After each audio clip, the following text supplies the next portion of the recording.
Hi guys, அஸ்ஸலாமு அலைக்கும். இன்னைக்கு பைனாப்பிள் கேசரி எப்படி செய்யறதுன்னு தான் பார்க்க போகிறோம். அதுக்கு ஒரு கப்பு ரவை எடுத்திருக்கேன்.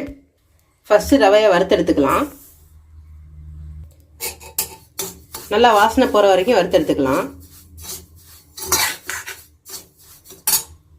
இப்போ ரவை வந்து நல்லா வாசனை போகிற வரைக்கும் வறுபட்டுருச்சு. நல்லா பொன்னிறமாக இருக்குது. இப்போ ஆஃப் பண்ணிடலாம். இப்போ ஒரு கடாயில் ஒரு ஸ்பூன் கீ ஆட் பண்ணிக்கலாம்.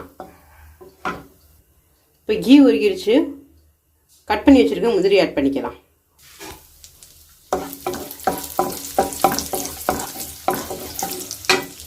பாருங்கள், முந்திரி ஃப்ரை ஆகிட்டுருக்கு. இப்போ திராட்சை ஆட் பண்ணிக்கலாம்.